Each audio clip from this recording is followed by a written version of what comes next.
Bienvenidos a iLíderes por 25, el podcast que reúne las voces de quienes dieron vida a nuestro ecosistema hace 25 años, cuyos relatos documentan los hitos que han marcado la evolución del comercio electrónico al digital commerce.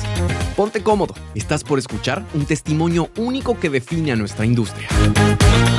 Bueno, y seguimos con más iLíderes por 25, Iván. Marcos, querido.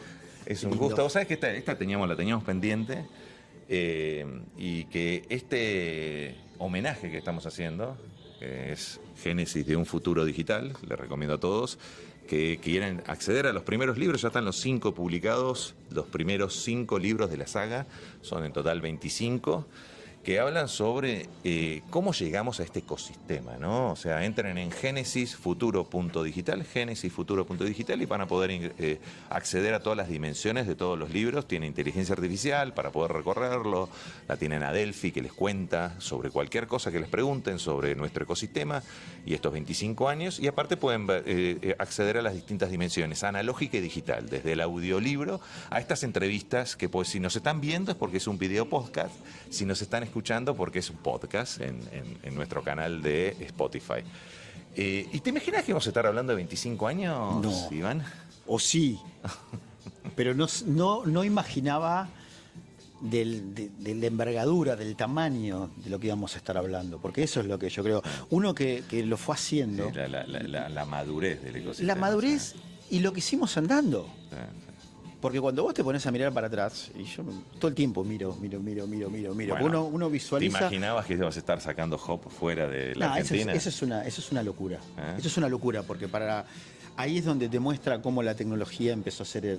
Bueno, pero vamos a llegar ahí. Vos sabés ¿no? que este iLíderes por 25 es un homenaje. Ahora vas a ver qué forma parte de este homenaje. Pero primero tenés que contarnos cómo empezó el Iván digital. El primer contacto con digital, ¿no? En el caso mío fue en el 88, un Spectrum 32K. ¿Tá? 1988 estoy hablando, ¿no? En tu caso, ¿qué fue?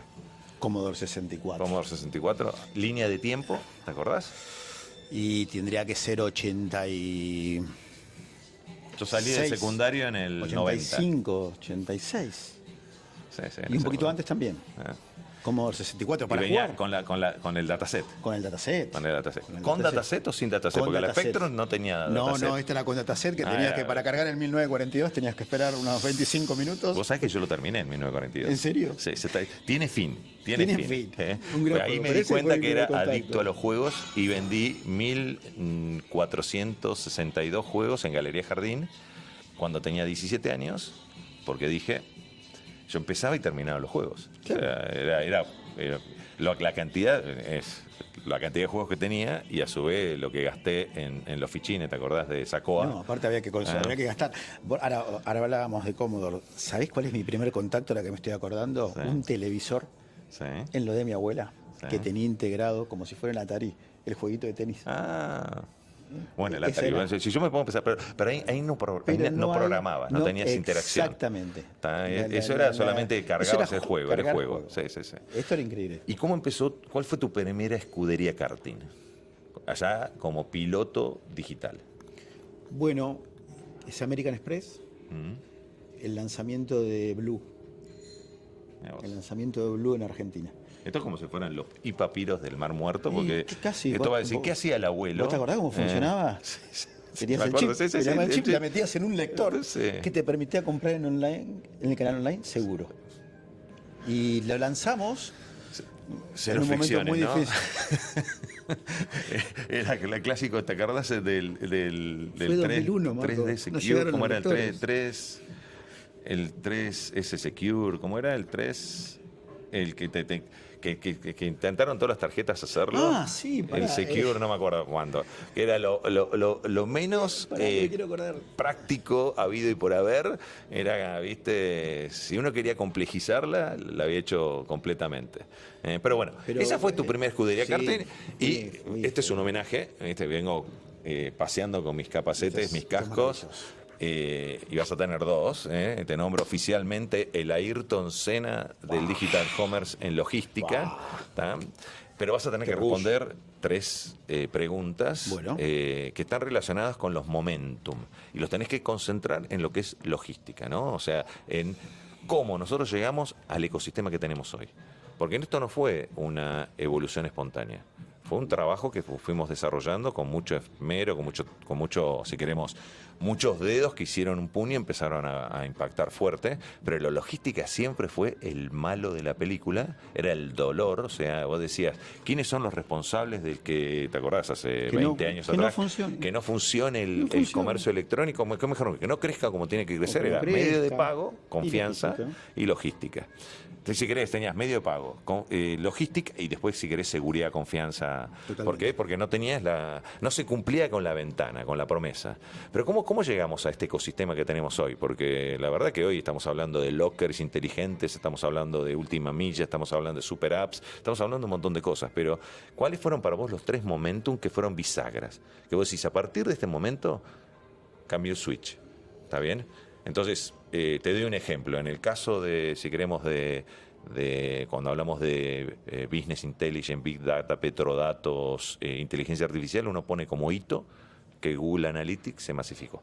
Cuando Google Analytics se masificó en el 2005, que todos empezamos a poder acceder a medir sin un costo de tener que contratar Omniture, ahí es que decís, eso fue un hito. Para que veas cuáles fueron los 3 hitos que impactaron en la logística. Bueno, para mí hay uno antes, después vamos a uno de tecnología, ¿no? Sí. Pero vamos a uno antes, que es entender, la logística tuvo que entender la experiencia. Okay. La logística tuvo que empezar a pensar. Vos pensás que la logística habitualmente era muy B2B, era muy pensado en el que te entrega la mercadería. O era mensajería. O era correo, o era mercadería, o pensabas en la empresa Sí. que te pedía o tercerizaba Sí. en vos la operación. Y de repente aparece otra cosa.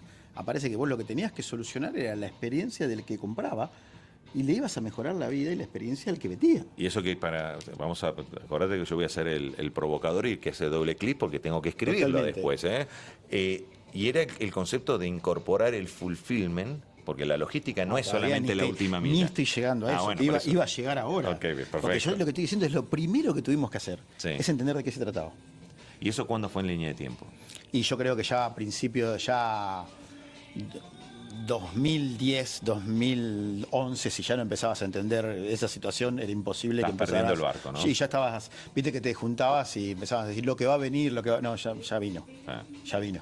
Y eso lo atás con cuando empezó a haber volumen y los retailers y las marcas, las empresas empezaron a jugar el partido. Porque te acuerdas que en una época era una época de oscurantismo, que fue después del boom de las .com, 99, 2000, hasta el 2005, 2006, 2007, depende del país, donde tenía los pure players que habían sobrevivido y algún loco visionario que empezó a remarla, pero no había todavía experiencia, que era lo que cuando uno decía, empezamos a hacer los primeros eventos, de decir, tenemos que salir a decir, muchachos, hoy hay, que fue el 2007 cuando empezamos con el primer evento, el primer e-commerce LATAM, para mostrar que hay oferta y que se pueden hacer las cosas bien, que se puede generar una experiencia con propositiva, y la logística es el último punto de contacto, ¿no? No el último. En realidad, cuando vos te lo pones cerrás a ver el circuito y analizás, empezás y cerrás el circuito, ¿no? Sí. Porque desde la disponibilidad de stock hasta el momento de la última milla, o mejor dicho, hasta que termina la experiencia, si no lo devolviste, porque si lo devolviste termina ahí, Sí. cruza todo el proceso. Entonces eso te iba a decir, para mí el segundo hito, después del comprender y empezar a entender la experiencia, era brindar visibilidad. ¿Vos te acordás cuando decíamos la traza? No había. La traza, no. El clásico es, la gente quiere Quiere certidumbre. saber, claro. Quiere saber dónde está su Bueno, pedido. Pero fue un gran porque yo creo que la Que traza... hoy es algo como... es commodity. Es un must to have. ¿Sí? No existe. Sí, sí, no sí, existe. sí. Ahora, yo creo que empezamos a entender Journey. Sí. La logística empezó a entender Journey desde la visibilidad, desde la traza. Y empezaste a entender hacia dónde iba el negocio. Porque yo siempre digo, el e-commerce logró algo que es que le dio sensibilidad al retail de góndola. El retail no tenía sensibilidad en la góndola. Hasta el e-commerce. Sí, sí, sí. El e-commerce logró también darle sensibilidad a la logística de qué pasaba. Por eso revolucionó la logística. Y el Unified Commerce la vuelve a revolucionar, ¿no? Porque, digamos, si nos ponemos a pensar por el comodito- volumen, porque... No, por el volumen y la necesidad de empezar a construir propuestas de valor porque el volumen te los provocó. Porque el volumen lo provocó Sí. y porque también Y porque no había otra forma de cumplir. Exactamente, ¿no? exactamente. Entonces, digo, para mí ese es un paso gigante, dar visibilidad, que empiecen a entender, que empecemos a entender lo que necesitaba. Y cuando la traza se empezó a ampliar, porque ya la traza no era desde el que vendía hasta que el que recibía, empezamos a necesitar visibilidad del fabricante. Porque si no, ¿cómo pensabas Marketplace? Sí. Entonces, ahí yo creo que es un hito, ese es un hito crítico. Bueno, ¿y el segundo cuál es? Para mí, el segundo es cuando empezaste a tener que desarrollar capacidades. ¿Por qué? Porque había escalado. ¿Viste? Esas Que recién me capacidades decías, cuando empezás a decir Pickup Store, empezar a buscar cross-docs. los cross-docs. Cross-doc ok, y tecnología que te banque. sí. Tecnología que te banque Los la evolución charter, del negocio. los- Porque realmente vos empezabas a manejar en ese momento un negocio de volatilidad. Sí, Mucha igual, volatilidad. Jorge, cuando estoy pensando con los sorter ustedes ya lo tenían, pero no lo usaban para e-commerce.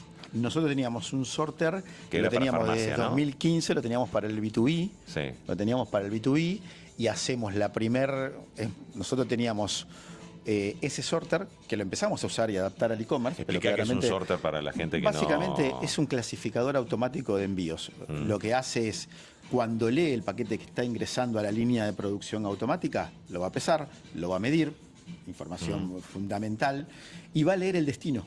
Ok. Y cuando lea el destino, va a clasificarlo en una salida. Es el que clásico video que cuando uno ve que algo tiene muchos paquetes y se van manejando solos, bueno, Totalmente. es eso.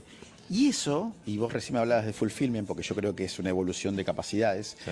Cuando nosotros veíamos qué empezaba a pasar afuera, yo discutía mucho ese tema, ¿no? Porque hablábamos mucho de la última milla, y yo decía, y nosotros lo veíamos, el juego no se da en la última milla. El juego se da en los grandes centros de cross-dock. Nosotros íbamos a Birmingham, y veíamos que todas sus inversiones eran en procesar más rápido los paquetes que ingresaban. Si vos ves lo que está haciendo Mercado Libre con Mercado mismo. Envío, si vos ves Amazon lo que está haciendo, los grandes jugadores, ojo, y vamos a los tradicionales, los retailers, están usando su metro cuadrado como un polo logístico, Obvio, con un porque hub. Porque vos pones en juego, a ver, lo que se juega en ese metro cuadrado es lo que termina impactando después en la experiencia. Sí. Y obviamente ese desarrollo de capacidades implica ya empezar a mirando la logística desde la construcción de experiencia de la última milla, desde empezar a tener que necesidad de escalar el negocio y de las capacidades que tenías que ahora desarrollarlo, empezar a pensarlo también desde atrás, en la preparación, en el concepto de punta a punta del fulfillment. Y tengamos en cuenta que acá siempre venimos con el clásico, ya digo que es un eslogan clásico, que es el SLA de entrega se rompe porque se rompe el SLA de expedición. Obvio. ¿Sabes? Normalmente el ecosistema logístico, un proveedor de logística eso lo sabe hacer bien, entregar, pero tenés que entregar a tiempo el pedido, porque si no, se va a romper.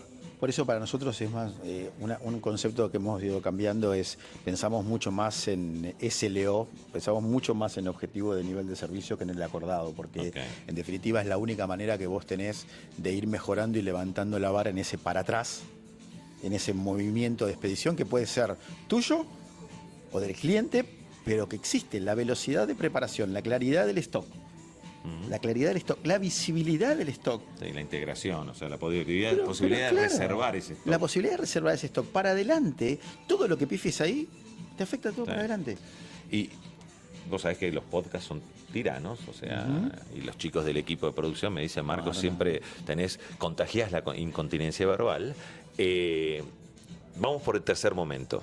¿Cuál es el tercer momento para vos? La eficiencia. La eficiencia. ¿Y cuándo, línea de tiempo, cuándo empezamos a hablar de eficiencia y que sea ya un tema, un indicador a nivel de OKRs y a nivel de KPIs que vos decís en mis clientes lo empiezo a ver como algo que es parte de esa profesionalización que tiene que tener las escuderías, ¿no? Hablando de Fórmula 1. Yo creo que 1 o 2 años antes de pandemia, Marco, porque me acuerdo que parte de la adaptación que tuvimos que vivir en ese momento fue ver cómo en el medio de pensar la logística con mucho foco en el desarrollo tecnológico para la eficiencia y de los procesos para la eficiencia, de repente nos encontramos con un salto de escala y con una complejidad para operar que la afectaba y que tuvimos que poner primero la experiencia del usuario de nuevo, primero de nuevo volver atrás en la capacidad de escala para después volver a acomodar toda nuestra mirada respecto a eficiencia. Pero ese hito logístico tenés que simplificar. Cuando vos viste con el e-commerce, decís, che, corto fricciones, bajo fricciones. Bueno, la eficiencia te tiene que permitir eso. Y como cerrando en los 3 hitos, si vos te lo pones a pensar, cuando desarrollás tecnología logística, terminás desarrollando eso. Desarrollás en experiencia y desarrollás en eficiencia. porque no hay forma de ya llevar el negocio sostenible y rentable y que realmente construya una experiencia positiva de compra si no pensás en esos dos extremos. Y vos sabés que yo tenía un doble homenaje para vos que te dije. Vengo paseando con estos dos cascos. Ahora me das el de Hamilton y te nombro el de Senna y te doy el de Hamilton. Y te nombro el Hamilton del Digital Commerce, porque ustedes como partner de Vitex están siguiendo ese camino de internacionalizar con Hop una solución que nace en Latinoamérica, que nace en Argentina y que hoy se está regionalizando, globalizando. Y la pregunta es muy, muy concreta, ¿no? ¿Vos ves a Latinoamérica como un hub de talento y de productos de base tecnológica que pueda abastecer el mundo? ¿Tenemos la madurez para poder hacer eso? Cuando uno ve la madurez que alcanzó el negocio digital en la región, no tengo la menor duda. No tengo la menor duda. Porque con volumen, con escala o sin volumen, la región fue desarrollándose. ¿Viste? No fue, hoy tenemos no fue desarrollando talentos, sí. Pero yo digo, en la medida fue desarrollando el talento que impulsó este crecimiento, sí. Marco. No fue atrás del crecimiento. Sí. Fue un talento que impulsó el crecimiento e impulsó los logros que tiene la región. El capital humano fue un